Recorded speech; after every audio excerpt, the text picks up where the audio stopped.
গৃহপ্রবেশে আজকের পর্বে দেখা যায় আদি বারবার শুভলক্ষ্মীকে কল করে যাচ্ছে। তখন শুভলক্ষ্মী দেখে বলছে, আদি বারবার আমায় কল কেন করছে, আর এটার একটা ব্যবস্থা আমায় করতেই হবে, তা না হলে তো আমি ধরা পড়ে যাব, কি করে আটকাবো।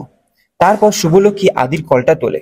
তখন আদি বলে, শুভলক্ষ্মী তুমি কেমন আছো, তুমি কোথায় আছো আর কি করছো? শুভলক্ষ্মী বলছে, তুমি আমাকে ভুলে যাও, তুমি আমায় আর ফোন করো না। তখন আদি বলছে, শুভ তুমি আমাকে এইভাবে ছেড়ে চলে যেতে পারলে? আমার অনেক কষ্ট হচ্ছে, সেটা আমি তোমাকে কি করে বোঝাবো? আর আমি তোমার কাছ থেকে একটা সুযোগ পেতে পারি না? মানছি আমার ভুল হয়েছে। তখন শুভলক্ষ্মী বলে, তুমি আমাকে ভুলে যাও, আমাকে আর আমার সন্তানকে নিয়ে তোমার আর ভাবতে হবে না। এই বলে শুভলক্ষ্মী কলটা কেটে দেয়। অন্যদিকে ডোনা মোহনাকে বলছে, শুভ কাজে আর দেরি করো না, যাও এবার লেগে পড়ো মিশন সেবন্তী রায়কে পটানোর জন্য। তারপর মোহনা সেবন্তী রায়ের কাছে গিয়ে কান্নাকাটি করে এবং তাকে বলে যে, আন্টি আমি তো এই বাড়িতে থাকতে চাই না, কিন্তু দাদা আমাকে রেখে দিয়ে গেছে।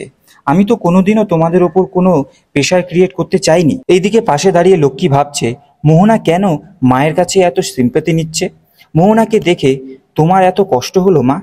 মোহনা কিন্তু তোমাকে একাকিত্বের কথা বলছে, কিন্তু এই অবস্থায় সবচেয়ে বেশি তো আমি একা হয়ে গেছি মা। এই সময় তো তোমাকে আমার পাশে দরকার ছিল। শুভলক্ষ্মী এইসব কথা ভাবতে ভাবতে তখন দেখে যে শুভলক্ষ্মীর বাবা হঠাৎ করে হাজির হয়।